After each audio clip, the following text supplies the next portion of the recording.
Ah, putain, casse-toi.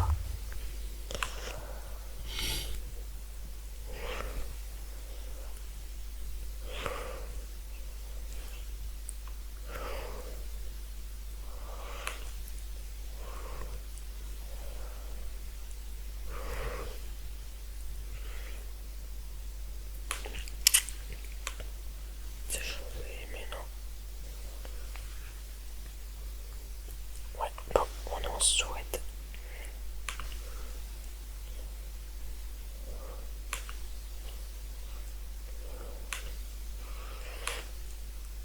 Marqué pas noir. Hop.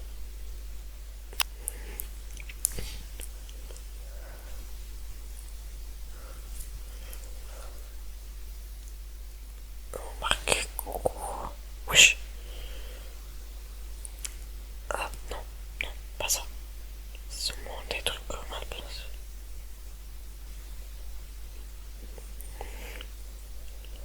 Ah, voilà.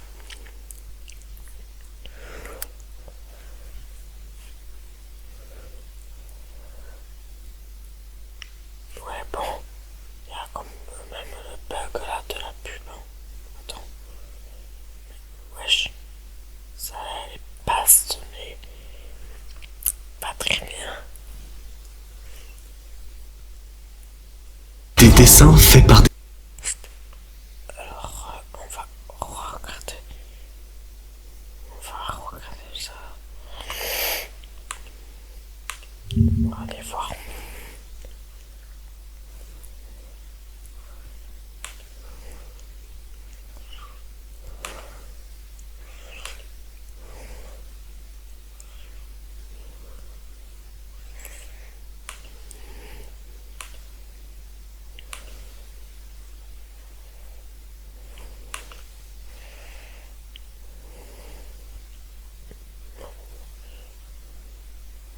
Ça, je sais pas c'est quoi.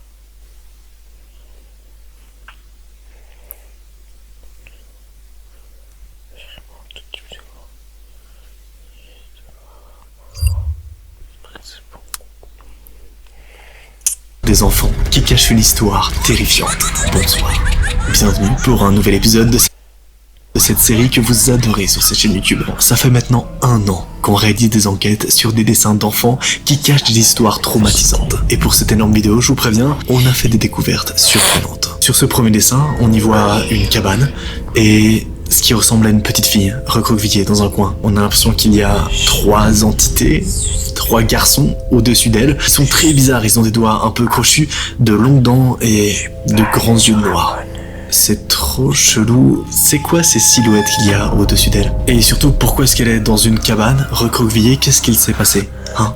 Voici l'histoire terrible qui se cache derrière ce dessin d'enfant. Notre histoire prend place le jeudi 4 janvier à 17h15. La neige tombe sur la petite bourgade du nord de la France. Dans sa petite maison, située dans un joli lotissement aisé, Martha, une jeune femme de 35 ans, prépare le goûter de sa petite fille, Lucie, qui ne va pas tarder à rentrer de l'école. Elle profite d'un moment de calme et se prépare à passer quelques instants avec son enfant. Lucie, sa petite fille, est en retard. Ce n'est pas la première fois. La petite fille aime bien papoter avec ses amis. Mais assez vite, Martha, la mère, sent que quelque chose ne va pas. Le temps passe, mais Lucie ne rentrait pas.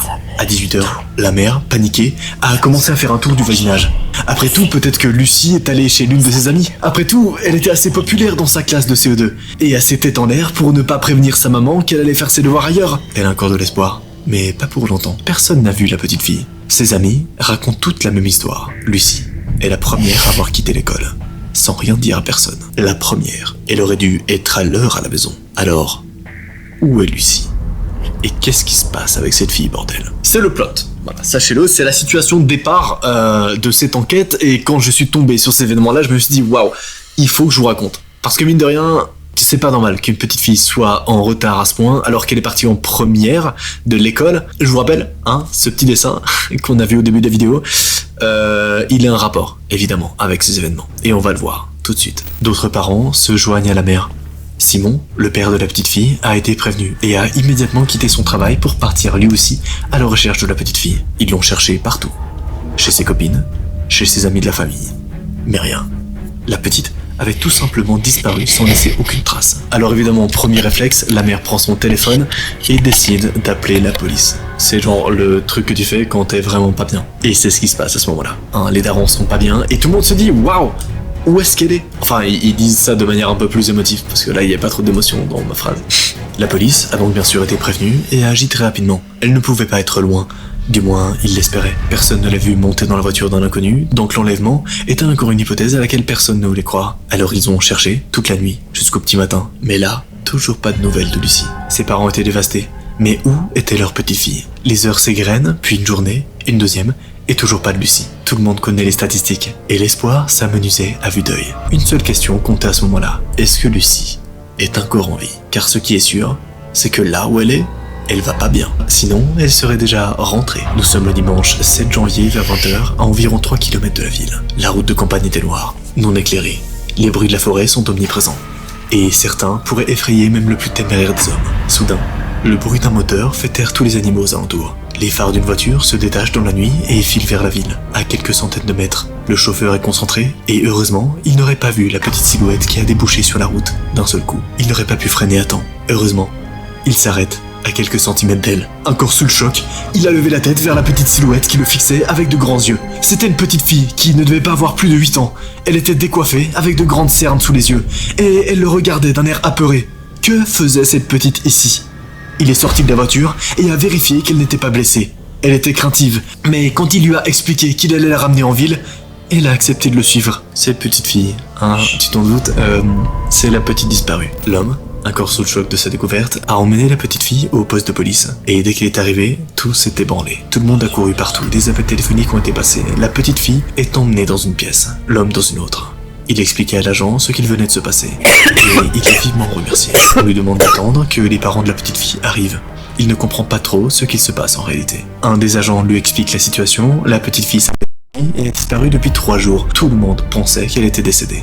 C'est un miracle qu'elle soit encore en vie et en pleine santé. Elle a faim, soif, mais apparemment, elle a pu manger et boire. Cet élément-là, à ce moment-là de l'enquête, il est plutôt intéressant. On apprend donc que la fille a pu manger et boire, sinon elle serait certainement morte de soif. Alors, qui lui a donné à manger et à boire ? Hein ? C'est la question qu'on se pose.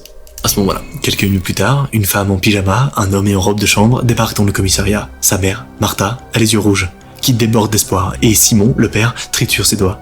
Cela fait 3 jours qu'ils vivent dans l'angoisse. Un agent les met aussi au courant. La petite est en état de choc, et elle ne parle pas. Mais il s'agit bien de Lucie. Martha n'a pas besoin de plus. Elle court dans la salle où se trouve la fille, qui boit un chocolat, suivi par Simon, son mari. La petite fille ne leur saute pas dans les bras. Elle est heureuse de les voir, elle pleure même, mais elle n'a pas cet élan qu'elle aurait eu habituellement.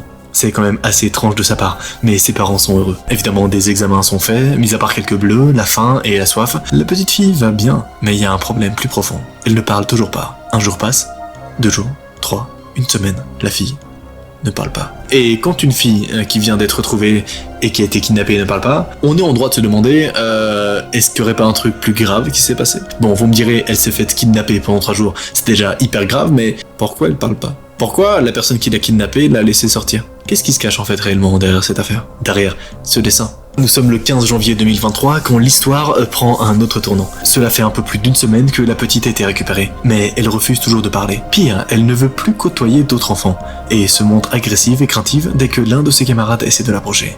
Les parents sont très inquiets et décident de prendre rendez-vous en urgence chez un psychiatre. Et ils ont bien fait. L'expérience a vraiment traumatisé la petite fille, qui pleurait silencieusement dès qu'on parlait de sa disparition. Elle tremble, elle resserre les bras autour d'elle.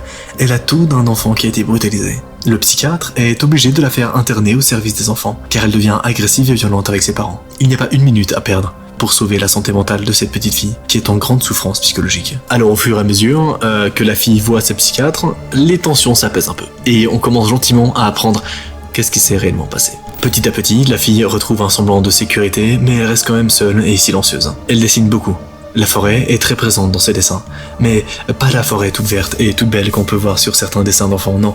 Ici, on parle d'une forêt noire, effrayante, tortueuse, qui ferait peur à n'importe qui. Bien plus qu'un enfant de l'âge de Lucie. Simon et Martha passent la voir tous les jours, et depuis que la petite est apaisée, Martha peut même passer quelques nuits avec elle. C'est assez encourageant en réalité, mais pas suffisant. Le traumatisme est toujours là. Les médecins et le personnel soignant sont tous formels. La petite ne pourra pas sortir tant qu'elle n'aura pas exprimé oralement ce qui lui est arrivé. Elle le porte quotidiennement, elle est effrayée de tout. en particulier par ses camarades. Pourtant, Lucie est à la base une petite fille douce et gentille, très sociable avec ses amis, et avec ceux qu'elle ne connaît pas. Elle ne les aurait jamais agressés avant ça. Martha, la mère, est en proie à une angoisse constante. Qu'est-ce qui a bien pu arriver à la petite fille pour qu'elle ait peur sans cesse de cette manière? Les jours passent, elle fait des progrès, mais c'est compliqué, très compliqué. Jusqu'à ce que le médecin se penche sur une chose. La petite s'exprime, mais pas avec des mots. Plus les jours passent, plus ses dessins sont précis. Alors le médecin la regarde faire. Il semblerait que la fille n'arrive pas à parler, mais qu'elle arrive à dessiner, et que ses dessins finalement sont une forme d'expression. Alors avec ces dessins, on en apprend plus. Le temps s'écoule, on est 17 jours après, le samedi 2 février. Lucie reste 3 heures devant une feuille blanche, livide, tellement pâle que les infirmières veulent intervenir à plusieurs reprises. Mais le médecin leur demande de ne pas la déranger. Il dépose juste des jus de fruits et des biscuits près d'elle au cas où. Puis, elle s'est mise à dessiner, frénétiquement. Personne ne voyait ce qu'elle faisait, mais elle était très concentrée. Elle a dessiné comme ça pendant plus d'1 heure. Puis, elle s'est mise à pleurer et à hurler. C'était la première fois qu'on entendait sa voix depuis l'enlèvement. Elle criait si fort que même les autres services à proximité l'entendaient. Et pas moyen de l'approcher. Dès que quelqu'un s'avançait à moins de 2 mètres d'elle, elle se débat et devient presque violente. Elle met bien 1/2 à se calmer avant d'aller se cacher sous le bureau. Le médecin de son côté récupère le dessin et appelle immédiatement les parents, à qui il demande de venir au plus vite. Les images sont parfois plus parlantes que des mots. Et cette petite en a dit bien plus en quelques coups de crayon qu'en parlant pendant des jours et des jours. Alors rapidement, les 2 parents arrivent en début d'après-midi et sont reçus par le médecin. La petite est là, apaisée. Et quand elle leur saute dans les bras en leur disant qu'elle les aime, les 2 parents fondent en larmes. Après le moment d'émotion, la petite se rassoit et baisse la tête. Elle est décidée à tout raconter. Le changement dans son comportement est stupéfiant. Elle raconte sans arrêter, comme si elle était détachée de son corps et qu'elle ne ressentait plus aucune émotion. Le médecin leur expliquera plus tard que c'est un effet de la dissociation assez courant chez les personnes ayant subi un lourd traumatisme. Mais ce n'est pas le sujet. Ce que les parents vont apprendre les ont horrifiés. Messieurs, dames, voici ce qui s'est passé derrière ce premier dessin de cette vidéo. Et je sais, là tu passes un beau moment, d'ailleurs n'hésite pas à t'abonner si c'est pas déjà fait, et à partager cette vidéo à un pote, ça fait plaisir. En vrai, c'est pas facile de développer cette chaîne qui parle de sujets un peu mystérieux, un peu flippants, donc n'hésite pas, ça m'aide beaucoup. Bref, ce jeudi-là, le jeudi où elle était censée rentrer chez elle, où elle est partie en première, elle est sortie de l'école, comme tous les jours, avec ses camarades de classe. Lucie était une petite fille joviale qui adorait parler avec les gens et qui ne se rendait pas forcément compte de l'heure qui passait. Elle était abordée par 3 garçons de 2 ans de plus qu'elle, avec qui elle avait déjà joué par le passé. 3 garçons sans histoire, gentils, et qui la défendaient toujours dans la cour de récréation s'il avait des problèmes. Mais ce jour-là, ses protecteurs ont montré un tout autre visage. Alors qu'elle s'apprêtait à rentrer chez elle, les 3 garçons, qui s'appellent d'ailleurs David, Corentin et Gaëtan, l'ont abordée et lui ont poliment demandé s'il voulait jouer avec eux. Elle a accepté, mais elle a demandé à appeler ses parents pour prévenir sa maman, qui allait s'inquiéter. Lucie connaissait bien sa mère, et elle savait qu'elle allait vite s'en faire si elle ne l'appelait pas. David, lui, a affirmé qu'elle pourrait appeler sa mère depuis chez lui, et la petite fille les a suivis. Sauf que ils ne l'ont pas emmené jouer dans le quartier. Ils se sont approchés des bois. Lucie a voulu refuser d'avancer, plus la forêt la mettait mal à l'aise, et elle ne voulait pas les suivre. Mais des garçons lui ont fait croire que David habitait derrière, et qu'il fallait la traverser pour y arriver plus vite. Ce qui était faux, bien entendu. Elle leur a fait confiance. Au bout de 20 minutes de marche, ce qui est quand même très long pour un enfant de l'âge de Lucie, elle a commencé à se plaindre qu'elle avait mal aux jambes et qu'elle voulait rentrer chez elle. C'est à ce moment-là qu'ils ont décidé de frapper. Ils ont commencé à la bousculer, à la pousser en se moquant d'elle. Lucie n'a pas pleuré, elle s'est mise à courir pour leur échapper, mais Gaëtan, le plus vicieux des 3 garçons, lui a fait un croche-patte et a commencé à lui donner des coups de pied. Les 2 autres l'ont retenu, mais ils ne lui ont pas franchement demandé d'arrêter. Ils ont emmené la petite fille jusque dans une cabane abandonnée. Comme elle a failli s'enfuir une seconde fois, ils l'ont attachée dans un coin pour qu'elle puisse plus marcher. Ils se sont moqués d'elle pendant de longues minutes. Gaëtan l'a même giflée à plusieurs reprises. Puis, ils se sont vite désintéressés d'elle et ils sont partis. Sauf Corentin, qui est revenu. Il lui a laissé son goûter, s'est excusé et il est reparti. On ressent à ce moment-là que quand elle parle de Corentin, c'est un mec qui a surtout suivi les 2 autres garçons, mais qui voulait pas vraiment faire ce qu'il a fait. Ça ne l'excuse pas du tout, cela dit. Les garçons reviennent tous les jours et ils ne la détachent jamais. Et Lucie doit dormir à même le sol, les mains et les pieds attachés. Gaëtan s'en prenait à elle continuellement et il traitait les 2 autres de lâches parce qu'il ne voulait pas la frapper. Corentin a même commencé à se rebiffer, mais un coup de poing de son camarade l'a allongé sur le sol. Et il n'a pas pu la défendre non plus. Elle a subi des coups et les brimades de son camarade pendant 3 jours. Mais Gaëtan se retenait. Et il l'a même dit parce que les 2 autres ne suivaient pas. Lucie affirme même que Gaëtan a organisé son enlèvement juste pour s'amuser un peu, mais qu'il ne peut rien faire avec des mots comme eux. C'est ce qu'il a dit. Le dimanche, Corentin est venu seul, paniqué. Il a détaché Lucie en lui demandant pardon avant de fuir à nouveau. Lucie, qui avait été nourrie par Corentin tout le long, a attendu que son camarade soit loin, a vérifié que ce n'était pas encore un piège de Gaëtan, puis elle s'est enfuie. Elle s'est perdue un long moment dans la forêt, mais pas assez. Elle a clairement entendu un cri de rage de Gaëtan qui l'a poussé à se cacher derrière un terrier de renard pendant plusieurs heures. Quand elle est ressortie, elle a marché une bonne demi-heure avant d'être retrouvée par l'automobiliste qui l'a emmenée au poste de police. Par chance, Gaëtan n'était pas assez fort pour lui briser un membre, mais il l'avait bien amoché. Psychologiquement parlant, la petite fille ne tenait qu'à un fil. À la fin de son récit, elle s'est jetée dans les bras de sa mère en pleurant, sans rien dire de plus. La police a été prévenue, et les 3 enfants ont immédiatement été emmenés au poste. Alors j'imagine que là, avant qu'on passe au deuxième dessin, qui ressemble à ça, t'as peut-être envie de savoir ce qui est arrivé aux 3 garçons, hein? Est-ce qu'ils ont été emmenés en prison? J'en sais rien. Voici ce qui s'est vraiment passé. David, l'un des 3 garçons, est resté parfaitement indifférent, du moins en apparence, car dès que les 2 policiers qui l'interrogeaient sont sortis, il a fondu en larmes en réalisant ce qu'il avait fait. Corentin, lui, s'est tout de suite confié sur ce qu'il se passait, tant ça lui pesait au cœur. Gaëtan a eu l'idée d'emmener la petite dans la forêt, mais il n'avait pas tout dit à ses 2 camarades. Le but, c'était juste d'emmener une fille dans la forêt pour lui faire un peu peur. Pas ça. Il a presque pas dormi tout du long où Lucie était enfermée, ne mangeait presque plus et pleurait tout le temps, ce qui avait alerté ses parents. Mais comme il ne disait rien, l'entretien avec la police l'a grandement soulagé. Il a avoué qu'il avait libéré Lucie parce que Gaëtan avait menacé de lui faire subir le pire. Corentin, déjà outré par la situation, mais n'osant rien faire, a pris les devants et a libéré la petite fille. Il a demandé aux policiers de le protéger de Gaëtan car il voulait sans doute se venger. Bah ouais, le mec a littéralement libéré la victime, donc le grand méchant allait se venger. Gaëtan, lui, n'a pas reconnu les faits au départ.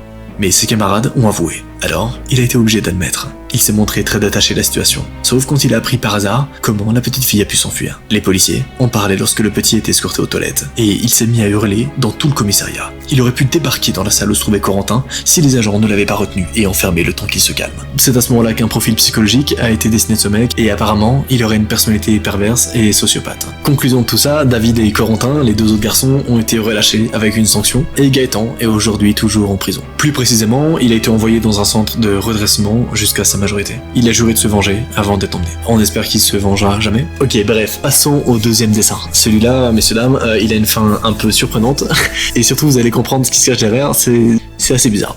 Bref, sur le dessin, on y voit un enfant enfermé dans une petite caisse, et au-dessus, une ombre noire, énorme, effrayante, avec de grands yeux. C'est trop chelou, on dirait que la forme enveloppe la caisse. Regardez bien comment c'est trop bizarre, c'est presque un peu creepy, on va pas se mentir, même si c'est un enfant qui l'a dessiné. D'ailleurs oui, info très importante, vous êtes assez nombreux à m'avoir dit, Noah, les dessins ils sont trop réalistes, ils sont trop bien faits, c'est pas possible qu'un enfant de 10 ans les ait faits.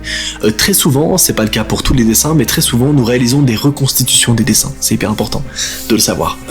Pas tous les dessins sont les dessins originaux, parce que très souvent les dessins originaux sont super ennuyants, il y a rien, il y a que 3 traits et c'est pas super intéressant. Donc très souvent ce qu'on fait, c'est qu'on fait des reconstitutions des dessins originaux. Voilà. On fait pas ça toujours, c'est pas le cas de tous les dessins, mais très souvent ça arrive. C'est pour ça que parfois vous avez l'impression que les dessins sont hyper réalistes.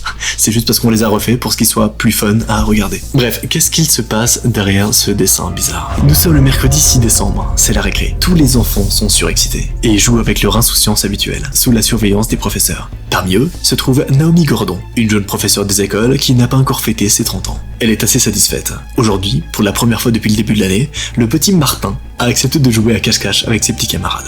Martin a intégré la classe de CM1 à la rentrée scolaire après avoir emménagé avec ses parents durant l'été. C'est un petit garçon discret, qui parle très peu, mais qui est surtout très craintif. Il ne s'approche pas facilement de ses camarades, encore moins des adultes. Naomi a mis 3 mois à l'apprivoiser, et il commence enfin à lui parler un peu. Ses camarades n'ont pas tous sa sympathie, mais ceux qui l'ont parviennent enfin à l'entraîner dans les jeux de groupe. Naomi, la prof, elle est positive en fait. Elle espère vraiment que le petit se sentira bien dans sa classe et dans l'école. Mais ça, c'était jusqu'à ce qu'elle entende un cri, ce jour-là. Pas le genre d'un cri qu'un enfant pousserait par un jeu dans la cour, non.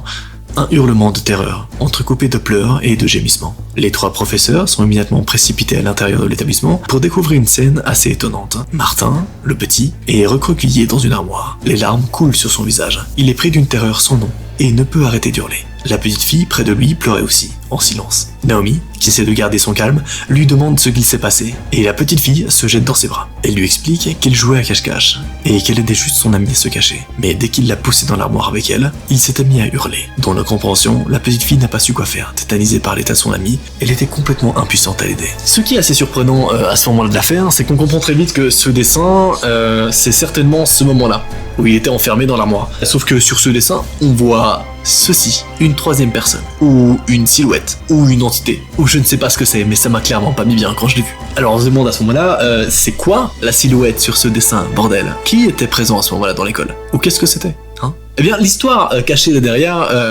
elle est vraiment bizarre. Honnêtement, elle est vraiment bizarre et je vais vous la raconter, bien sûr. Parce ou sinon ça serait pas normal. Il a fallu aux 3 professeurs beaucoup de patience, car le petit ne parvenait pas à se calmer. Il a arrêté de crier seulement 2 heures après. 2 heures à hurler de peur sans pouvoir manger ou faire quoi que ce soit d'autre. Les enseignants ont eu la présence d'esprit de tout expliquer à leurs élèves. Heureusement pour le petit Martin, il n'y a pas eu de moquerie, seulement beaucoup de peur et d'inquiétude de la part de ses camarades. C'est rare autant de bienveillance à cet âge. Ils ont tous demandé des nouvelles de leur camarade qui a été emmené à l'infirmerie, puis transporté à l'hôpital. Manifestement, en état de choc, personne n'a compris ce qui s'était passé. Naomi a prévenu ses parents, bien sûr, qui ont rejoint le petit garçon à l'hôpital dès qu'ils ont appris la nouvelle. Naomi, la prof, s'est posé beaucoup de questions, elle a eu beaucoup de choses à gérer, si bien qu'elle n'a pu passer que très rapidement à l'hôpital pour voir son élève, et n'a pas pu avoir de discussion avec les parents dans les médias. Heureusement, le petit Martin est sorti le lendemain, mais il n'est pas revenu tout de suite à l'école. En revanche, les parents sont rapidement venus voir les professeurs pour leur donner quelques explications. Si le petit a réagi comme il l'a fait, c'est qu'il y a une raison. Une raison très sombre qui va choquer tous les enseignants. Ouais, je sais, on a été chercher des histoires qui sont vraiment deep et vraiment sombres pour cet épisode. J'espère qu'il vous plaise. Pour comprendre la raison de ce traumatisme de ce petit garçon et pourquoi est-ce qu'il a fait ce dessin, il faut revenir un peu plus tôt. Le vendredi 26 mai, environ 6 mois avant les événements. Dans la banlieue de la capitale, les enfants sortent de l'école, le cœur joyeux. Il fait beau, chaud, et ils vont pouvoir jouer dehors avant de manger. Surtout que c'est le week-end. Alors ils pourront sans doute s'amuser un peu plus longtemps que de l'habitude. Le petit Martin est d'excellente humeur d'ailleurs. Il a rendez-vous avec ses copains au terrain de foot de son lotissement, à côté de chez lui. Même sa mère peut le voir par la fenêtre du salon, ce qui la rassure souvent quand son fils rentre tard. Ce soir-là, il va juste poser son sac chez lui, avant de rejoindre ses camarades. Une bonne soirée en perspective. Et comme la fin de l'année scolaire arrive, ils n'ont plus beaucoup de devoirs, donc il pourra les faire le lendemain sans aucun problème. Il habite dans un petit quartier au nord de la ville, un lotissement sans aucun problème, calme et paisible, accueillant majoritairement des familles avec plusieurs enfants. Tout le monde s'entraide, et malgré quelques petites brouilles de temps en temps, l'ambiance y est vraiment bonne. Martin n'a pas vraiment pris l'habitude de faire très attention à ce qui se passe autour de lui quand il rentre chez lui. L'école n'est qu'à 5 minutes de sa maison, donc il est distrait et il ne risque rien, ou pas grand-chose. Mais cette nuance vaut pour beaucoup. Il n'a pas fait attention à la voiture qui le suit lentement depuis quelques secondes, ni à l'homme qui s'avance discrètement de lui par derrière. Son cœur rate un battement quand il se sent attrapé et jeté dans le coffre de la voiture. Le petit était si terrorisé qu'il est resté pétrifié et qui n'a rien pu faire, mis à part pleurer. Il s'est recroquevillé dans le coffre sans rien dire, l'angoisse au ventre, les yeux grands ouverts. Lui n'a clairement pas eu la notion du temps, mais il est resté très longtemps dans le coffre. Un homme, tout habillé en noir, est venu l'attacher et le bâillonner. Mais il ne bougeait même pas. On lui a donné à boire et même à manger, mais jamais pendant la journée. Les seules fois où il est sorti de ce coffre, c'était 2 petites minutes pour qu'il puisse se soulager dans le buisson. Il avait perdu toute lucidité, toute notion du temps et de l'espace. C'était comme si son corps ne lui appartenait plus et qu'il n'était plus. Ses parents, eux, ont eu la notion du temps, puisque le petit Martin, 6 mois plus tôt du coup, avait disparu près d'une semaine. Une semaine à rester dans un coffre. Les ravisseurs se sont montrés très prudents, n'empruntant que des petites routes, ne passant que par des petits villages. Ils ont traversé les 3/4 de la France comme ça. Mais les frontières ont toutes été surveillées et bouclées. C'est comme ça que les ravisseurs ont été arrêtés, tout près de la frontière espagnole. Ce garçon-là, vous pensiez peut-être qu'il s'agissait d'une petite histoire simple. Ce mec a été kidnappé pendant 1 semaine dans une voiture. C'est bon pour vous? 1 semaine, dans le coffre d'une voiture. Le petit est ressorti ébranlé. Il a mis 1 semaine à remarcher tant ses muscles étaient faibles. Et dès ce moment-là, il n'a plus du tout accepté l'enfermement, qui le terrifie au plus haut point. À la maison, toutes les pièces dans lesquelles il se trouve doivent être ouvertes, et il ne rentre pas dans celles qui font moins de 3 mètres carrés. Après son enlèvement, les 2 ravisseurs ont été placés en détention. Ils attendent leur jugement, encore aujourd'hui, qui ne sera sans doute pas favorable pour eux. Martin, lui, a commencé une thérapie, et une chose est vite ressortie. Il n'ira pas mieux en restant là où il y a tous ses mauvais souvenirs. Par chance, sa mère a eu une mutation 2 semaines après ça, ce qui a permis à la petite famille de déménager dans une toute petite ville dans l'ouest de la France. Martin a continué sa thérapie et est toujours en thérapie avec un de jeunes médecins incroyable qui prend soin de lui. Alors oui, quand vous voyez ce dessin, vous comprenez qu'en fait, petit plot twist, il s'agit pas du moment où il était dans l'école enfermé. Non, ce dessin, c'est un dessin qu'il a fait à son docteur et qui représente en fait le moment où il était enfermé dans la voiture. Terrifiant, n'est-ce pas? La personne en noir, ce sont les 2 ravisseurs qui l'ont kidnappé. Passons au prochain dessin. Le prochain dessin, c'est celui-là. On y voit une sorte de silhouette qui ressemble à un Père Noël, et on dirait qu'il écrase quelque chose dans ses mains. Très bizarre, n'est-ce pas? Plutôt surprenant, et l'histoire qui se cache derrière ce Père Noël bizarre un peu creepy, est d'autant plus chelou. Regardez bien. Nous sommes le lundi 25 décembre. Il est tard, sans doute plus de 3 heures du matin. Tout est redevenu calme dans le quartier après les festivités de la soirée. Toutes les petites familles du quartier ont fêté Noël avec leurs enfants. Ouais, bien sûr. Sont montés dans leur chambre avant minuit pour ne pas qu'ils voient le Père Noël poser leurs cadeaux sous le sapin. C'est le cas de la petite Lily, une petite fille de 7 ans qui dort paisiblement dans sa chambre. Elle a particulièrement hâte d'ouvrir ses cadeaux le lendemain matin. Surtout qu'elle va en ouvrir chez elle, mais aussi chez papy et mamie qui ont aussi commandé des cadeaux pour elle. Elle a préparé sa jolie robe bleue et blanche que sa maman lui a achetée exprès pour ce repas. Elle en est vraiment très fière.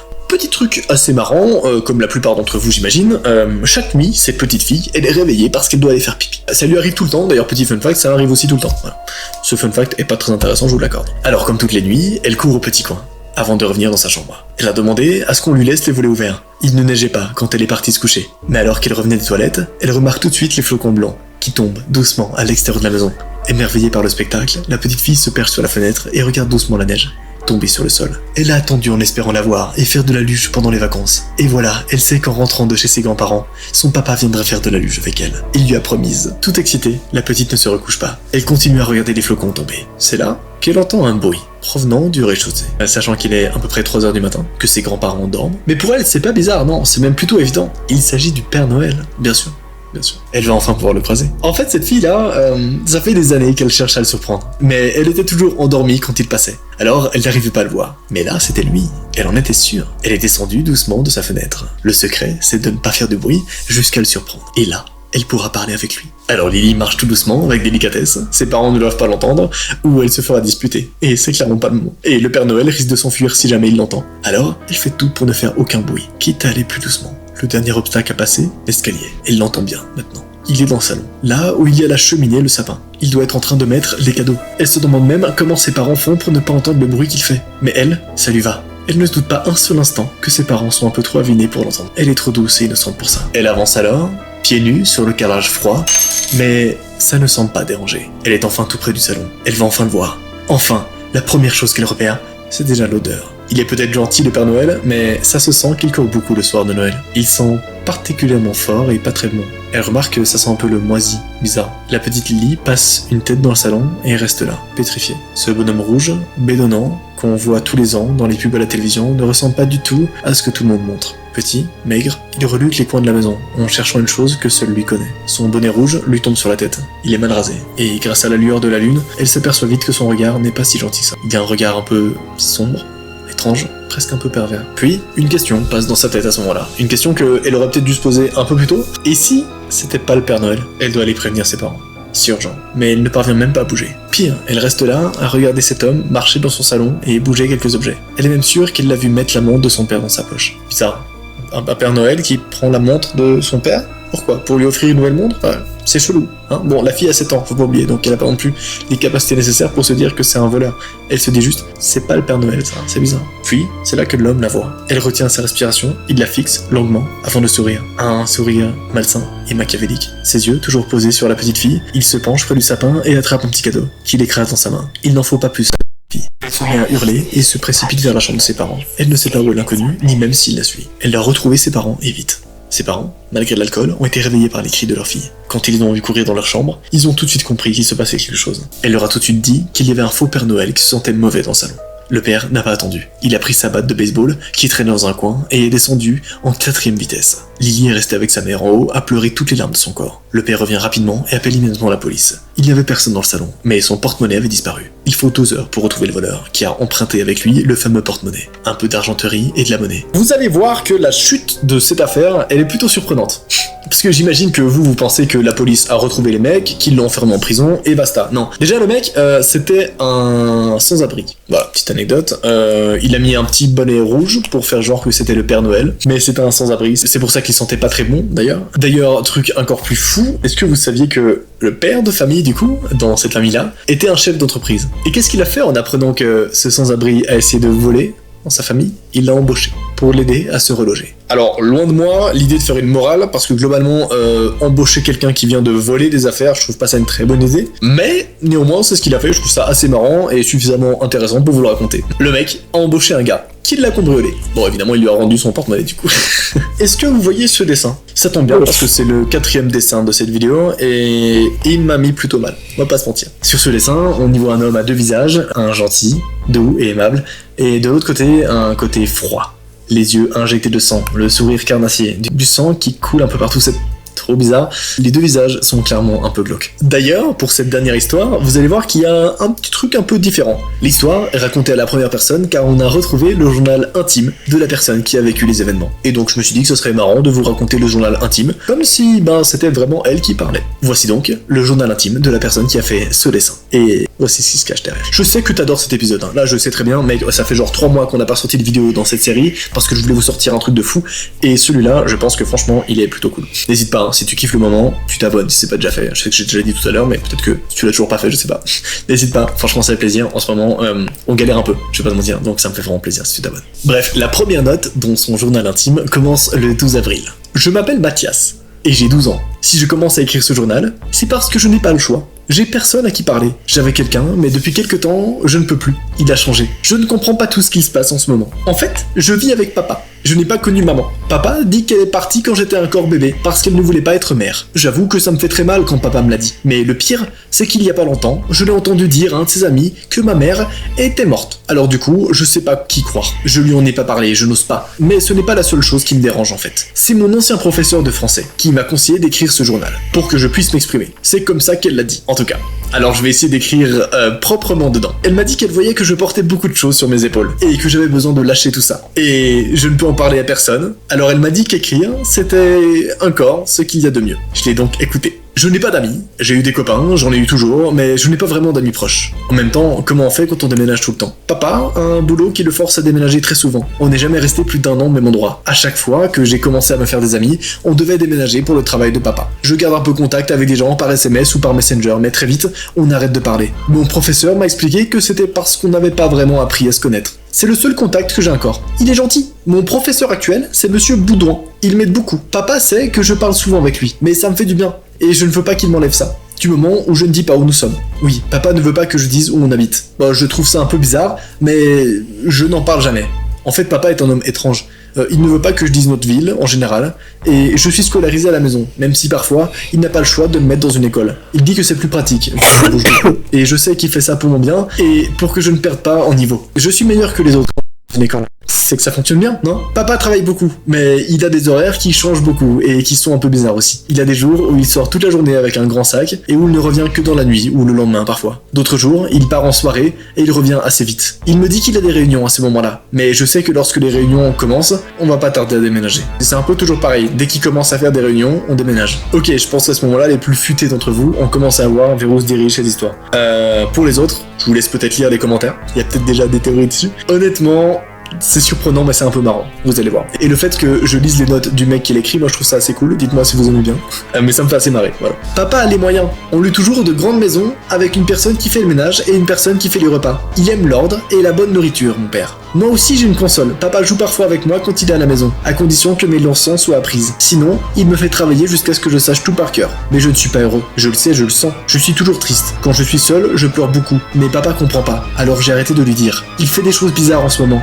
Il angoisse pour rien. Il sursaute dès qu'il y a un bruit et il ferme tout dans la maison. Les portes, les fenêtres, les volets, tout. Je sors assez peu et il refuse que j'aille à l'école si je n'ai pas de professeur particulier. Si j'ai un professeur, il l'interroge pendant longtemps dans son bureau. Certains ne restent même pas. Il fait ça depuis qu'on a emménagé à Nantes. Je peux le lire, de toute façon, personne ne me dira ce message. Mais oui, il est pas bien. Et quand je lui demande ce qui ne va pas, je me fais disputer. Alors je dis plus rien. Tout ça me rend triste. J'espère vraiment que papa n'a pas trop de soucis. Ça, c'était la première note. Voilà, c'est la première fois qu'il a tout balancé comme ça dans son petit carnet de notes. C'est plutôt marrant, mais ça casse pas trois pattes à un canard. La prochaine note, c'est le 19 avril, un peu plus tard. Aujourd'hui, il s'est passé quelque chose que je n'aurais pas dû voir. Papa a reçu quelqu'un à la maison. Il a dit que c'était un client, et ils se sont enfermés dans le bureau de papa pendant au moins 1 heure. C'est rare quand quelqu'un vient à la maison. En fait, il n'y a que mon professeur, la dame du ménage, et le cuisinier, d'habitude. Donc déjà, c'était louche, et quand j'ai entendu qu'il sortait, j'ai voulu aller voir pour dire bonjour au monsieur qui était là. Il parlait d'une dame riche que papa devait rencontrer, je crois. Et l'homme a donné beaucoup d'argent à papa. Mais vraiment beaucoup d'argent. Je suis parti discrètement, et je n'ai pas parlé de ça. Je sens qu'il faut pas. J'ai vu quelque chose que j'aurais pas dû voir, c'est sûr. Il vaut mieux que je garde ça pour moi. Un petit secret, ça va pas me tuer. Et ce n'est pas la première fois que je cache quelque chose à papa. Au début, j'ai failli en parler à Monsieur Boudouin, mais il vaut mieux pas. Si papa apprend ce que je sais, je vais encore me faire disputer. Il aime pas qu'on se mêle de ses affaires, alors je dis rien. Le temps avance encore un peu, jusqu'au 3 mai. Je crois que ça s'est mal passé à son travail, très mal passé. Il est rentré très tard, normalement je dors à cette heure-là. Mais je l'ai entendu, il a claqué la porte, et ça n'arrive jamais d'habitude. J'ai couru dans le salon pour le voir, mais je me suis caché dans un coin. Il tournait en rond avec son téléphone, il était angoissé et furieux. Il parlait à quelqu'un en lui disant que le travail avait été bâclé, et qu'il avait été induit en erreur. Que la mission était un échec et qu'il devait devoir partir. Ça fait moins de 2 mois qu'on est là, et on va déjà devoir s'en aller. Je suis retourné dans ma chambre et j'ai envoyé un message à Monsieur Boudouin. On verra bien. La note d'après, c'est celle-ci. 4 mai. On est parti. Papa a pris une maison près de Bordeaux cette fois. Il agit comme d'habitude, ou alors il essaye. Je lui ai demandé si on allait rester plus longtemps cette fois, il ne m'a pas répondu. À partir de ce moment-là, dans son carnet de notes, enfin dans son livre intime, les notes s'enchaînent. Voilà, vous allez voir qu'il fait plein de petites phrases un petit peu assez marrantes, mais il y a plein d'infos qui nous donnent pas mal d'indices sur le dessin. 6 mai. Je n'ai pas vu papa depuis qu'on est arrivé, mais je l'entends claquer les portes et crier parfois. Je commence à avoir un peu peur. Plus tard dans la journée. Papa est sorti. Une affaire urgente, qu'il a dit. Il avait son grand sac noir habituel, mais je ne me sens pas bien. Je vais regarder un film, ça irait mieux après. Encore plus tard, 6 mai à 20h15. La police vient d'arriver à la maison. On m'a juste dit d'attendre dans le salon. Une dame me surveille, je ne comprends pas. J'attends mon papa. Le lendemain, le 7 mai, on retrouve ça dans ses notes. La police m'a tout expliqué. Je comprends tout maintenant. Pourquoi on partait tout le temps? Pourquoi il me disait rien? Papa était un homme gentil avec moi, mais il était embauché par des gens pas nets pour tuer d'autres gens. C'est horrible. Et comment il a pu faire ça? Il a fait pire. Il a menti sur maman. C'est lui qui est parti avec moi, et elle me cherche depuis des années. Il a menacé de la tuer si elle revenait. Il voulait me former pour que je devienne un mec comme lui. Je le déteste. Petite anecdote assez marrante, le journal de Mathias Bourron, 12 ans, a servi dans le procès contre son père, Jean, tueur à gages professionnel. Il était recherché depuis plus de 15 ans pour une centaine de meurtres et de complots. Une remise de peine lui a été proposée s'il dénonçait les commanditaires. Il a refusé, il est aujourd'hui condamné à perpétuité. Mathias, lui, se remet doucement de ses trahisons. Il a rencontré sa mère, Sabine, une femme qui a refait sa vie avec un homme charmant, Thomas. Bref, aujourd'hui, tout va bien pour le petit Mathias. Messieurs, dames, c'est déjà la fin de cette vidéo. 5 nouveaux dessins d'enfants qui cachent une histoire terrifiante. Dessin numéro 1. Sur ce dessin, dessiné par une fille de 8 ans, on y voit une petite fille se trouvant dans l'ombre de ce qui ressemble à une silhouette d'une femme immense, possédant un regard malsain et vraiment chelou. D'ailleurs, on dirait qu'elle semble vouloir agripper la petite fille. C'est vraiment bizarre, d'autant plus que c'est une fille de 8 ans qui a réalisé ce dessin. Qui est cette silhouette? La question que tout le monde se pose à ce moment-là, c'est pourquoi une fille de 8 ans a dessiné ce truc? Qui est cette silhouette vraiment chelou? Et surtout, qu'est-ce qu'elle veut? Préparez-vous à connaître toute la vérité derrière ce dessin étrange. Nous sommes le mardi 17 octobre, Livy, une petite fille de 8 ans, venait tout juste de sortir de cours. Mais elle ne pouvait pas rentrer tout de suite, non. Elle devait attendre son ami. Son ami qui d'ailleurs, étrangement, n'était pas sorti à l'heure ce matin. Alors Livy s'inquiétait un peu. Elle avait comme un mauvais pressentiment. Mais son jeune âge ne lui permettait ni de comprendre ni de l'expliquer. Elle restait juste là, devant le portail, à attendre son ami, dans l'espoir qu'elle serait peut-être juste en retard. Peut-être que son ami était juste malade, hein, et c'est pour ça qu'elle venait pas. C'est là que la maîtresse est venue la chercher, en la rassurant et en lui disant que son amie était sans doute souffrante et qu'elle reviendrait peut-être le lendemain matin. Mais le lendemain matin, l'ami de Livy n'est pas revenu. Qu'est-ce qui lui est arrivé? Pourquoi sa meilleure amie a-t-elle subitement disparu du jour au lendemain? Et surtout, quel est le rapport avec ce dessin? Livy, c'est elle. Et c'est elle qui a fait ce dessin chelou. C'était une petite fille de 9 ans. C'était pas la fille la plus populaire de son école, ni la plus jolie, ni la plus studieuse. Mais elle n'a jamais rien eu à se reprocher. Au contraire, elle était assez bonne à l'école et était quand même très appréciée. C'était une jeune fille réservée, qui aimait beaucoup rester calme et qui posait aucun problème. Elle avait quelques amis, dont Johanna. C'était sa voisine depuis quelques mois et les deux petites ont toutes deux très vite accroché. Elles étaient tout le temps ensemble, comme des besties. Elles s'assiedent à côté en cours et se mettaient ensemble pour toutes les activités. Elles allaient et revenaient de l'école ensemble. Mais en dehors de ça, vous devez noter un truc. Livy n'allait jamais chez sa meilleure amie. Et pour cause. Autant Livy adorait Johanna, autant elle avait très peur de sa maman, Madame Fleuron, la mère de Johanna. Est-ce que la mère est la silhouette sur ce dessin? Pas sûr. Madame Fleuron, la mère de la petite Johanna, était une femme très secrète. Elle ne parlait jamais et ne se mêlait jamais aux autres voisins. Elle restait enfermée toute la journée dans sa maison. Elle ne sortait qu'une fois par semaine, pendant 2 ou 3 heures, et revenait avec de nombreux sacs de courses. C'était une daronne un peu mystérieuse. Beaucoup de personnes se demandaient pourquoi elle n'acceptait jamais toutes les invitations de ses voisins. Pire, elle ne laissait sortir son enfant que pour l'école. Et si la petite avait le malheur de rentrer 1 ou 2 minutes en retard, elle se faisait sévèrement gronder. Ses cris résonnaient dans le quartier, et tout le monde savait que la petite fille devait passer un sale quart d'heure. C'était une femme sévère qui ne parlait à personne. Et si on avait le malheur de lui adresser la parole, elle répondait méchamment, d'un ton un peu agacé. Un jour, Livy était allée à la rencontre de cette daronne pour demander si Johanna pouvait venir chez elle. Mais la femme avait ouvert la porte, l'avait regardée comme un vulgaire cafard et lui avait claqué la porte au nez. Depuis, la petite fille avait extrêmement peur d'aller chez elle. Elle en avait parlé à ses parents qui l'avaient rassurée. Oui, cette femme était étrange et dure avec son enfant, mais elle devait avoir une histoire très particulière, un background. Peut-être. Ou alors, peut-être que toute cette histoire cache un truc bien plus bizarre. À plusieurs reprises, ils avaient essayé de se lier d'amitié avec la mère à Johanna, en lui laissant des petits plats à sa porte. Mais ils n'avaient jamais reçu le moindre remerciement, ni le moindre retour. Ils avaient juste retrouvé leur plat vide devant la porte. Ils ont fini par arrêter leurs efforts pour entrer en contact avec elle. Depuis, la petite Livy a décidé de ne plus jamais s'approcher de la maison de son ami. Cette femme l'effrayait au plus haut point. Elle avait toujours l'impression que cette mère considérait sa fille, Johanna, comme sa chose, et que si elle le pouvait, elle la garderait toujours enfermée. Ce qui d'ailleurs était le cas pendant les vacances. Et je sais que là, t'es toujours en train de te demander quel est le rapport avec ce dessin. Tu vas le voir, très rapidement. Et c'est vraiment pas fou. Vous imaginez, vous, 2 mois sans jamais sortir? C'est affreux, bordel. Dites-moi dans les commentaires si vous aurez pu survivre. Mais tout ça, c'était jusqu'au jour où la petite Johanna n'est jamais revenue. Tout le monde s'est dit qu'elle était malade, et un appel rapide de sa mère l'a confirmé. Mais cette fois-ci, Livy n'était pas sereine.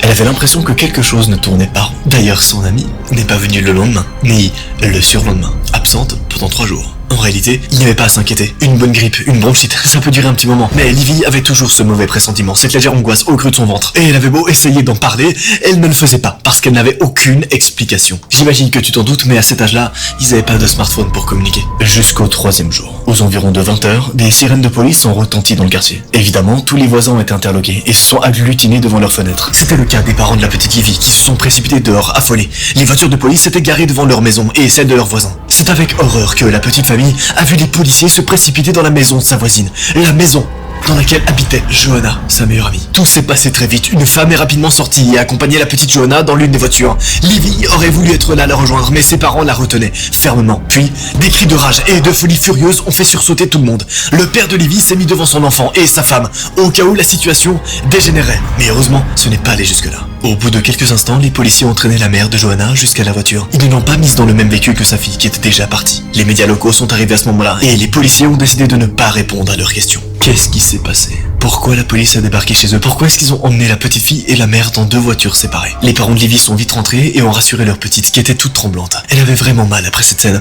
au point qu'elle en était malade toute la nuit. Mais à sa demande, elle est quand même retournée à l'école. Elle et sa mère n'ont pas eu le temps de se dire au revoir que la maîtresse a demandé à la mère de rester. Mère qui a aussi appelé le père, elle sentait que c'était grave. La situation s'est aggravée. Les policiers sont arrivés à l'école et ont commencé à prendre les familles une par une. Et Livy fut la première à être appelée. Ils ont été accueillis par une demoiselle d'une trentaine d'années et un homme un peu plus vieux. Mais c'est la femme qui a mené l'interrogatoire. Elle a posé beaucoup de questions à la petite fille. Puis la petite fille est allée retrouver ses camarades et les parents ont enfin pu savoir ce qu'il se passait réellement. La vérité les a cloués sur place.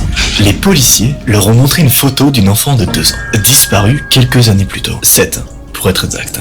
La petite fille n'avait pas beaucoup changé et Johanna était clairement reconnaissable. En fait, Nadine Fleuron, la mère un peu bizarre, avait enlevé la petite fille à la sortie de l'école et s'était volatilisée un soir d'automne. Sa famille n'avait pas perdu espoir et attendait toujours le retour de leur bébé. Nadine Fleuron exerçait une emprise totale sur l'enfant, au point de l'empêcher de sortir. Et si jamais la pauvre petite Johanna faisait la moindre petite bêtise, elle était battue. Pire, si Nadine avait le malheur d'être de mauvaise humeur, elle la frapperait aussi. La police avait eu plusieurs signalements, dont celui de la maîtresse. En voyant la photo de la petite disparue, elle avait tout de suite reconnu Johanna. Bien sûr, Nadine Fleuron, la mère, était un faux nom. Elle avait déménagé à plusieurs reprises, mais la discrétion de la police a permis qu'elle ne puisse pas s'enfuir cette fois-ci. Les parents de la petite Johanna ont immédiatement été prévenus.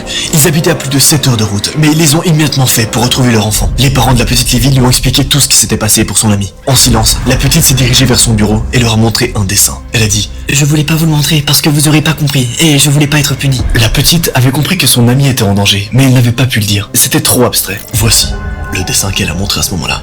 Et oui, la silhouette que vous voyez ici, c'est bien la mère de Johanna. Johanna a retrouvé ses parents, les retrouvailles ont été émouvantes et beaucoup de policiers ont pleuré d'émotion. La petite Livy était très triste car elle n'allait plus voir son amie. Mais ça t'a mal pour un bien. Aujourd'hui, Johanna est avec sa vraie famille. Voici le dessin numéro 2. Dessus, on peut voir ce qui semble être un jeune homme devant un ordinateur sur lequel du sang dégouline. Ses yeux semblent exorbités comme s'il était hypnotisé par le PC. À côté de lui, au deuxième plan, un petit garçon avec son doudou. Que veut dire cette scène bizarre? Pourquoi il y a du sang qui dégouline du PC? C'est très mystérieux. Voici l'histoire qui se cache derrière ce dessin. Nous sommes un vendredi 14 avril, 5h55 du matin. Le quartier est désert et peu de bruit pourrait déranger les habitants endormis. Des chats s'étaient installés sur les murets, entourant les maisons, et on pourrait presque entendre les insectes voler s'il y en avait. Mais la paix des habitants fut rapidement dérangée. Les sirènes de police se firent entendre de plus en plus fortes. Certaines personnes déjà debout pour prendre leur travail à l'heure ont regardé rapidement ce qu'il se passait. Le quartier était plutôt calme en réalité. Ce genre de choses n'arrivait jamais. Alors forcément, la curiosité était exacerbée. Les personnes endormies se réveillèrent à cause du vacarme des sirènes. Qu'est-ce qu'il se passe dans ce quartier habituellement calme? Les voitures des sirènes s'étaient arrêtées devant la maison d'une petite famille de 3 personnes. Les 2 parents et une jeune fille de 15 ans qui n'avaient rien à se reprocher. Vous savez tous que les rumeurs peuvent aller très vite et ça a été le cas ce matin-là. À 5h55 du matin, apparemment, la famille Caro, habitant dans cette maison, là où les sirènes se sont parquées, aurait été assassinée durant la nuit. Du moins, c'est ce que disaient les rumeurs à ce moment-là. Vous allez bien sûr me demander quel est le rapport avec ce dessin. Le voici. Derrière l'histoire de ce dessin étrange se cache l'histoire de Peter. C'est lui qui a fait ce dessin chelou. Un petit garçon de 7 ans vivant avec sa famille dans un quartier très calme. C'était un garçon assez réservé qui ne parlait pas beaucoup. Il dessinait beaucoup et ce n'était pas le garçon le plus vif physiquement, mais il jouait avec ses amis à la balle. Ce n'était clairement pas son jeu favori. Mais bon, Peter avait un grand frère, James. D'ailleurs, retenez bien le nom de son grand frère James, ça va être important pour la suite. James avait 9 ans de plus que lui. Autant dire qu'ils ne jouaient pas vraiment ensemble. Mais leur relation était vraiment exceptionnelle. James, le grand frère, prenait soin de son petit frère. Il l'occupait quand il s'ennuyait. Il le prenait avec lui dans sa chambre. C'est un grand frère aimant et plein de bonnes intentions. Mais Peter, le petit frère, a commencé à avoir un comportement étrange. À ce moment-là, nous sommes 10 jours avant le meurtre. C'était les vacances d'hiver, la neige tombait en voltant et se posait délicatement les uns sur les autres sur le sol goudronné de la rue. Peter avait rendez-vous à 14h30 avec ses camarades au parc de jeux couvert pour passer l'après-midi. Le petit garçon s'est levé en traînant les pieds, alors qu'en général, il était toujours très heureux d'aller dans ce parc avec ses amis. Qu'est-ce qui se passait ce jour-là? Aux alentours de midi, il a regardé ses parents avant de leur affirmer qu'il ne voulait pas y aller. Ils ont commencé à se poser des questions, et le petit avait pourtant encore très envie d'y aller la veille. Quand il est rentré de l'école, ils lui ont demandé s'il s'était passé quelque chose. Il a juste haussé les épaules avant de retourner dans sa chambre. Ce petit Peter commençait vraiment à avoir un comportement chelou. Et ce qui est encore plus bizarre, c'est que c'est 10 jours avant le drame. Est-ce qu'il a fait un mauvais rêve? Les parents ont quand même réussi à raisonner Peter, qui a accepté de s'y rendre, mais quand il les a rejoints, il leur a dit: de toute façon, c'est la dernière fois que je viens faire ce truc avec vous. Ils l'ont questionné sur pourquoi est-ce que Peter avait changé de comportement, mais Peter n'a rien dit. Le temps s'écoule, 8 jours avant le meurtre. Alors que le petit regarde un film avec son père, qui était en repos, il lui a demandé: papa, c'est quoi le suicide?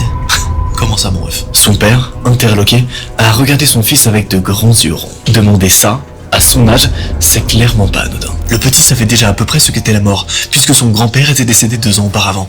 Mais le suicide, dans la bouche d'un enfant de 7 ans, le papa lui a gentiment demandé où il avait entendu ce mot. Mais le petit garçon ne semblait plus s'en rappeler. Mais ça l'avait quand même travaillé. Le père lui explique avec des mots très simples ce que c'était, et le garçon n'a pas dit un mot après ça. Les parents en ont parlé ensemble avant de retourner voir le petit qui avait l'air beaucoup moins troublé. Ils ont quand même pu discuter avec lui. Il avait très bien compris ce que c'était, et était même très triste que des personnes puissent... Bref, vous avez compris. À partir de ce jour-là, le sujet n'a plus été abordé. 24 heures s'écoulent.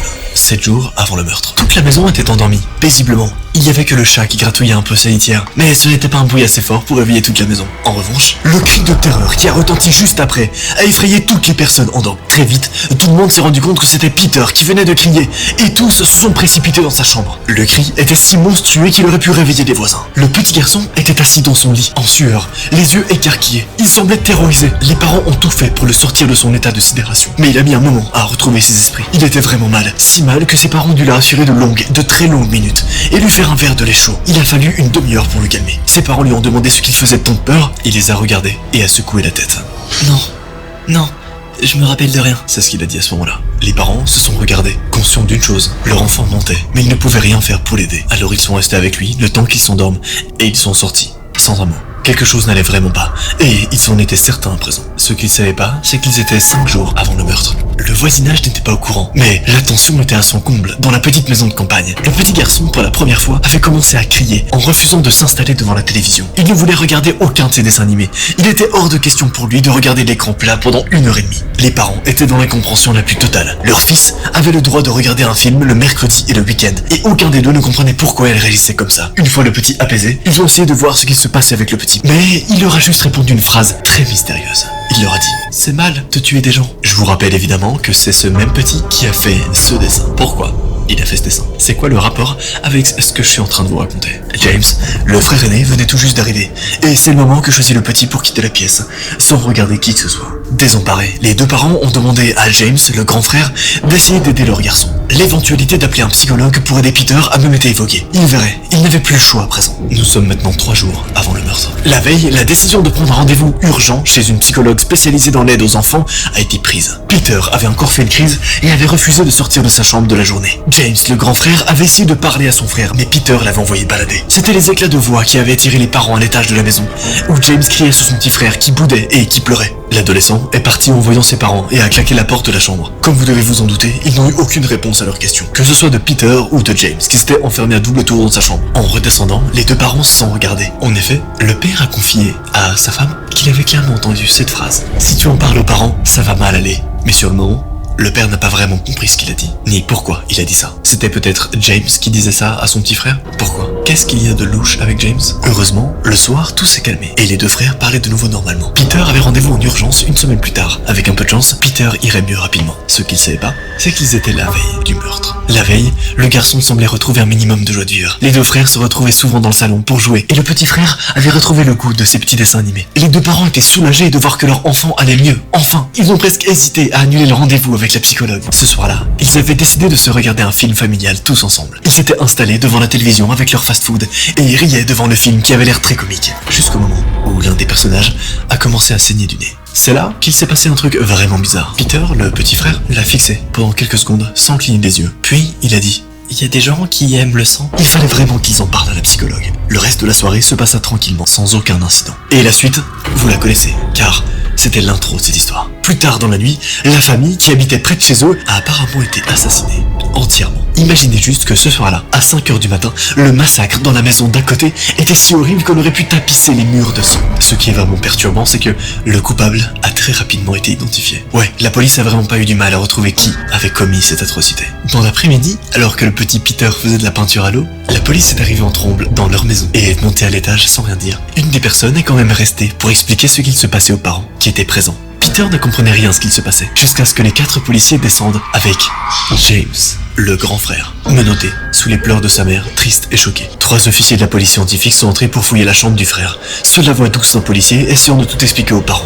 Peter ne pouvait pas se taire plus longtemps, et se racla la gorge. Il dit: Je savais, moi, qu'il était dangereux, mais je pouvais pas vous le dire. Ouais, je suis certain que vous voulez connaître la vérité derrière cette histoire. Et surtout, quel est le rapport avec ce dessin bizarre? Eh bien, on sait tout, absolument tout sur ce qui s'est passé. James, le grand frère, a été diagnostiqué comme étant un psychopathe dangereux, qui adorait le sang et les trucs gore. À plusieurs reprises, il a regardé des vidéos et photos très sanglantes venues du dark web. Et le petit, Peter, l'avait vu faire quelquefois. C'est pour ça qu'il posait des questions. Et il disait des phrases très bizarres sur le suicide, sur du sang, sur toutes ces choses vraiment cheloues. Le grand frère James voulait en fait savoir ce que ça faisait de tuer. Quand le petit Peter a compris que son frère était étrange, il a annoncé à son frère qu'il allait en parler à leurs parents. C'est pour ça que James le menaçait, parce qu'il ne devait pas en parler. Mais a priori, ça ne faisait pas de lui un tueur, même s'il avait des goûts très spéciaux. Les preuves sont venues bien plus tard. Les vêtements tachés de sang qu'il n'avait pas eu le temps d'emmener au pressing. Une photo qu'il a prise sur les lieux du crime avec son téléphone. Et surtout, le fait que James était le petit ami de la fille de la famille Caro, la famille qui a été assassinée. Elle voulait rompre avec lui. Elle en avait parlé à ses amis qui ont toutes confirmé le témoignage des autres. D'autres preuves ont été trouvées après les aveux de James. Il a bien entendu été jugé et condamné. Il est actuellement dans une institution de haute sécurité et est surveillé psychologiquement. Mais attendez, quel est le rapport avec ce dessin? Eh bien en fait, le petit Peter a été suivi et il s'est avéré qu'un traumatisme était ancré chez lui. C'est assez courant et c'est pas étonnant. En vrai, il a fait une thérapie par le dessin. D'ailleurs, dans cette thérapie, il a réalisé ce dessin que vous avez vu à l'introduction. Ouais, c'est ce dessin qui cachait cette terrible histoire. La famille va voir James toutes les 2 semaines, mais il est peu probable qu'il sorte un jour de prison. Messieurs, dames, voici le dessin numéro 3. Dessus, on peut y voir un garçon. Au premier plan, des cheveux noirs. Il semble apeuré. Au second plan, on y voit une silhouette étrange, avec une bouche et des yeux énormes. Un sourire malsain et de longues griffes. La silhouette semble surgir d'un couloir noir. C'est trop bizarre, ça a l'air vraiment délavé, très chelou. Quelle est cette chose? Pourquoi est-ce que sa silhouette ressemble à ça? Ça a l'air presque pas humain. Mais surtout, qu'est-il arrivé au petit garçon devant? 22h30. Le garçon s'est arrêté brusquement. Ce couloir sombre dans cette maison l'effrayait à un point qu'il refusait souvent d'aller aux toilettes la nuit. Mais cette fois, il n'avait pas le choix. Il devait y aller. Le plancher craquait sous ses pieds. Le bois était assez vieux. Seul, il avait peur. Mais c'est un grand garçon. Il était fort et courageux. Alors, il a continué à avancer. Et il a enfin atteint la pièce qui l'intéressait. C'était lorsqu'il était dans la salle des onces qu'il a entendu le premier craquement. Puis, un deuxième. C'est bizarre. Tout le monde savait qu'il était aux toilettes. Peut-être son oncle qui avait une envie pressante? Alors, le petit a entrouvert la porte des toilettes pour vérifier s'il y avait quelqu'un. Mais non, rien. D'où venaient ces craquements alors? Quand il est sorti, il n'y avait plus un bruit. Il avait sans doute rêvé. Mais alors qu'il retournait aussi vite que possible dans son lit, il a entendu un bruit derrière lui. Il a eu si peur qu'il a couru dans le salon, bordel!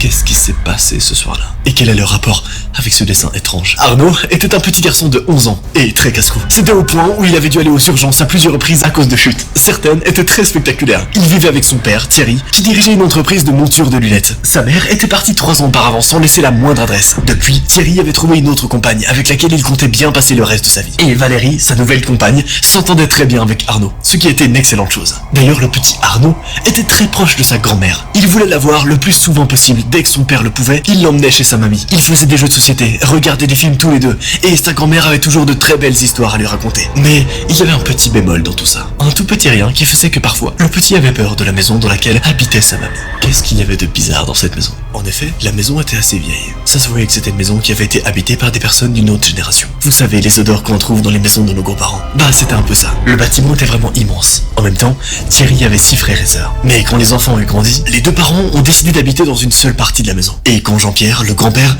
est décédé, Anna, la grand-mère, a décidé de vivre dans une toute petite partie, encore plus petite qu'avant. Elle parlait régulièrement de vendre la maison et d'aller vivre dans un appartement. Mais aux dernières nouvelles, rien n'avait été fait dans ce sens. La vieille femme n'était jamais seule. Ses enfants venaient toujours la voir pour qu'elle s'ennuie jamais. Et puis tous les jeudis, elle avait son club de belote.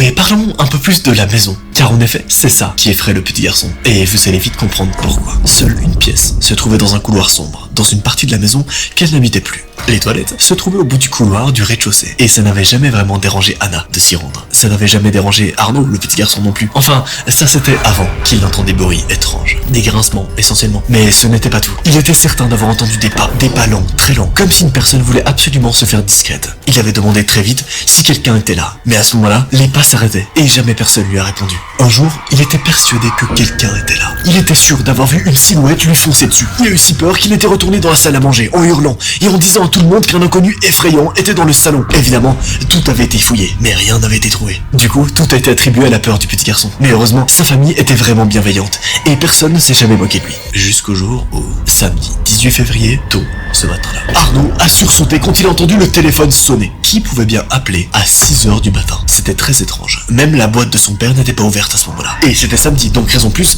pour que personne n'appelle ce matin-là. Et pourtant, le petit garçon est resté dans sa chambre. Il entendait son père parler très vite dans le salon, mais il ne comprenait pas ce qu'il disait. Une peur sourde lui étreignait le ventre, sans aucune raison. Il avait un très mauvais pressentiment, mais il préférait en avoir le cœur net. Alors, il a pris sur lui, et s'est levé. Son père se préparait aussi vite qu'il le pouvait. Il s'est arrêté, s'est accroupi devant son fils. Je reviens bientôt, aussi vite que je peux. La voisine arrive, d'accord? Désolé. Il avait l'air bouleversé, mais Arnaud n'en a pas appris plus à ce moment-là. La voisine est très vite venue et a tenté de le distraire, mais sans résultat. Il savait que quelque chose d'étrange s'était passé avec ce coup de fil. Un truc grave. Mais quoi? Son père n'est pas revenu avant 17h, et il était pâle. Il avait beaucoup pleuré, ça se voyait. Il a pris Arnaud par la main et lui a expliqué ce qu'il s'était passé, et ce qu'il avait appris au cours de la journée. Voici pourquoi son père est parti en pleurs et est revenu tout pâle le soir. Et voici le rapport avec ce dessin bizarre. Le matin, son père, Thierry, a été contacté par son frère aîné. La mamie a été attaquée pendant la nuit. Manifestement, un intrus s'était faufilé dans la maison et avait profité de la nuit pour attaquer Anna. Le petit a posé une main sur celle de son père avant de le regarder tout droit dans les yeux et de dire « Papa,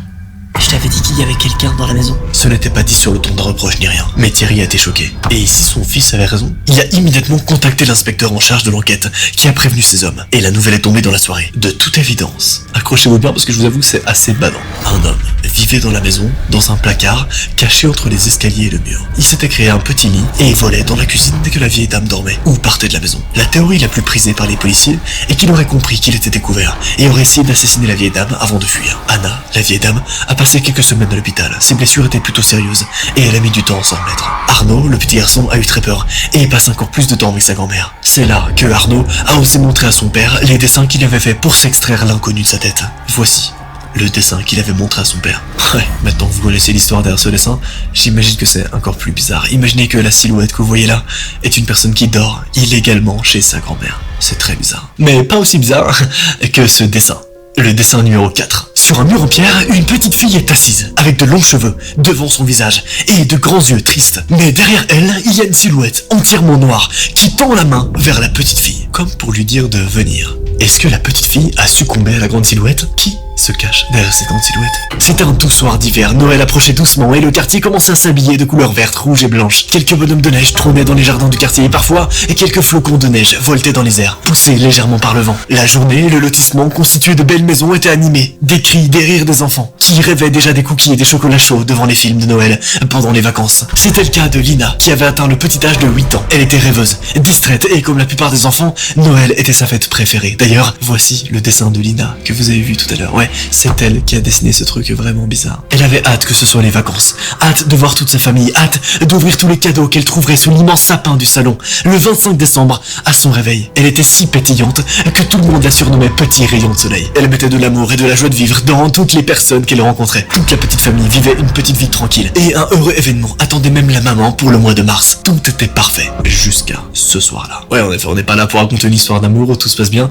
sinon on serait pas sur cette chaîne Noah comme avant. D'ailleurs, je vous rappelle qu'il y a de fortes chances que vous ne voyez pas les prochaines vidéos, parce qu'on va parler d'affaires de plus en plus mystérieuses et de plus en plus sombres. Alors si tu veux être sûr de voir les prochaines vidéos, clique sur le bouton s'abonner et surtout active la cloche. C'est très important, sinon tu ne verras pas les prochaines vidéos. Et c'est dommage parce que t'as encore envie qu'on se fasse un petit rendez-vous chaque vendredi soir, toi et moi, non?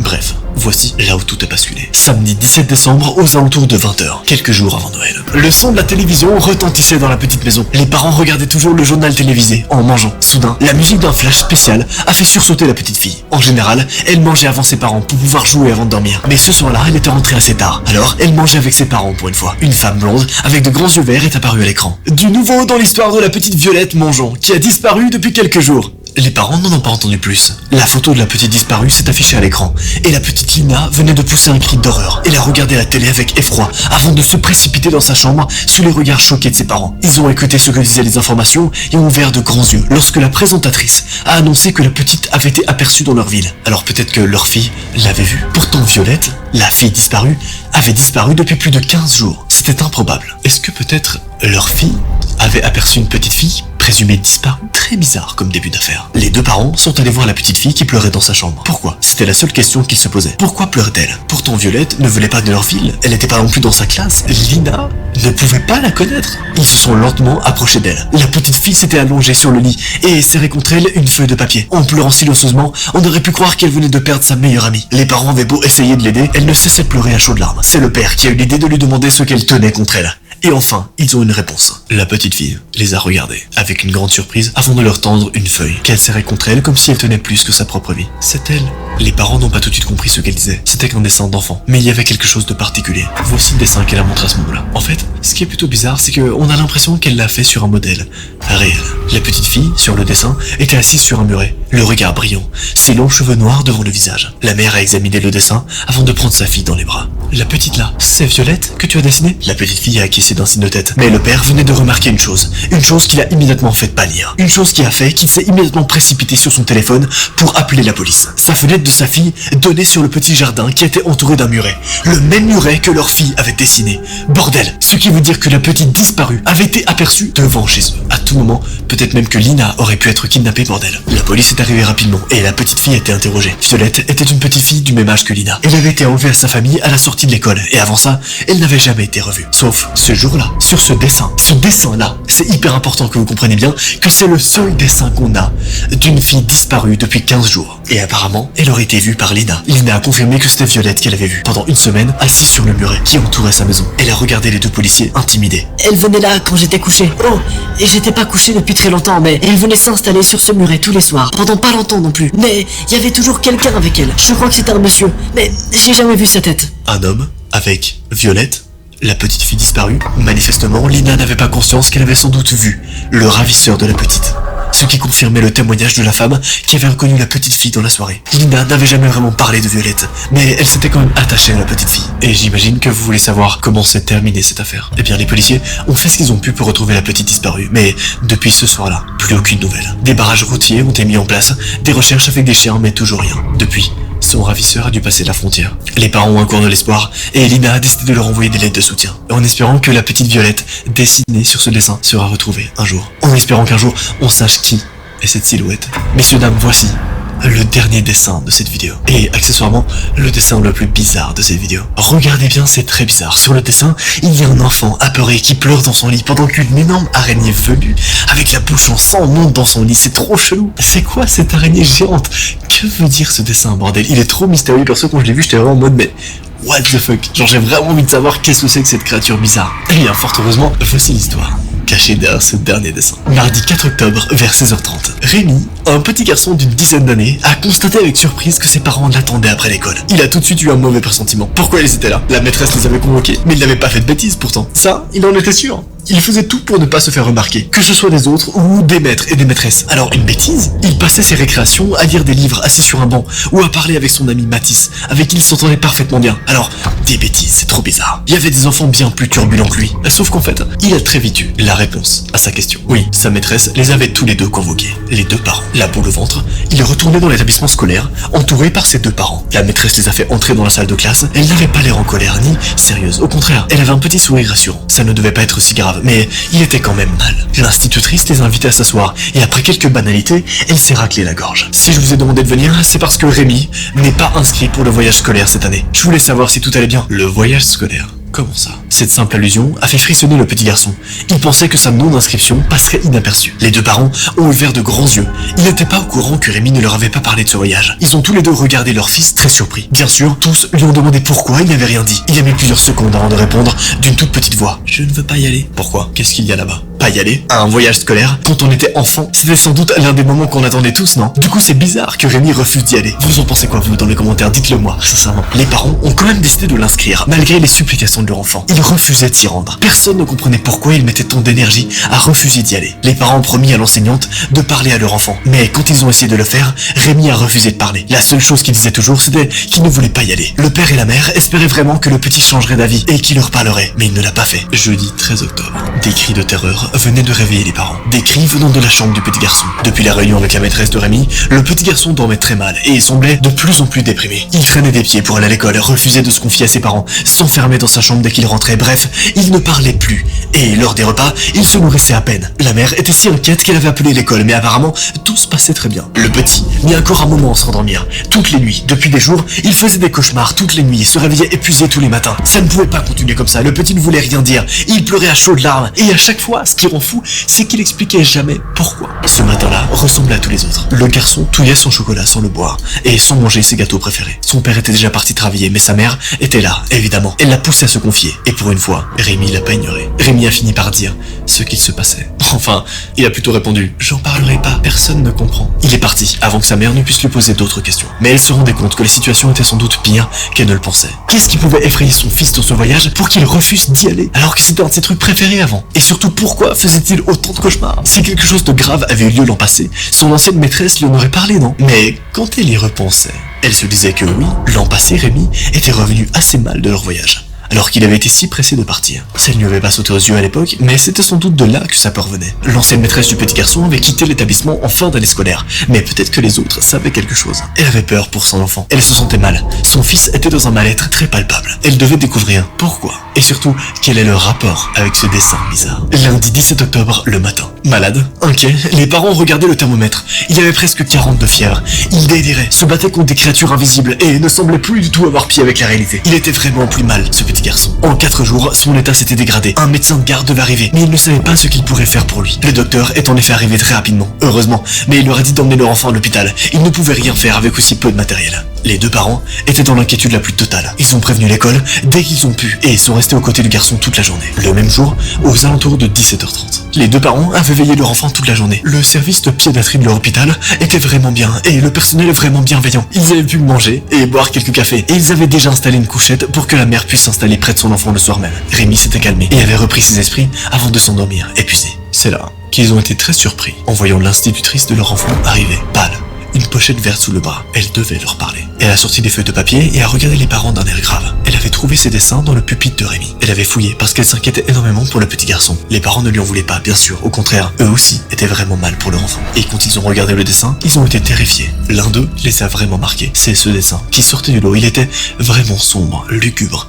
Pourquoi leur enfant dessinerait un truc pareil? Le petit avait en fait dessiné des scènes de harcèlement. Celui qui les a choqués pourtant était un des moins pires. Il représentait leur fils dans un lit attaqué par une énorme araignée. Un sanglot les a tous fait retourner. Rémi était réveillé et il le regardait en pleurant. Il a fallu un petit moment pour l'apaiser, mais il a fini par parler. En réalité, le petit était en fait harcelé par ses camarades de classe depuis l'an passé. Il faisait tout pour que rien ne se voie. Des coups en douce, des insultes quand les adultes avaient le dos tourné. Mais tout avait été pire pendant le voyage scolaire. Ils étaient seuls dans le dortoir et ils s'étaient amusés à lui faire des farces, de pire en pire. Le réveiller en pleine nuit, lui balancer de l'eau en plein visage alors qu'il dormait, lui mettre de la mousse dans son lit. Une nuit, il s'était réveillé terrifié car ses camarades avaient posé une énorme araignée sur son visage, ce qui l'avait traumatisé. Harcelé, voilà ce que vivait leur enfant. Et voici l'explication derrière ce dessin horrible. Bon, vous allez me dire, au moins heureusement c'est pas une vraie araignée géante, mais c'est le témoin d'un véritable trauma d'un enfant. Et ça, c'est presque plus horrible qu'une araignée géante. Bien sûr, je te rappelle que tu peux cliquer sur ton écran maintenant pour continuer à passer la... Je vais arrêter la vidéo, je vais vous dire au revoir, passez une bonne journée ou soirée, bye.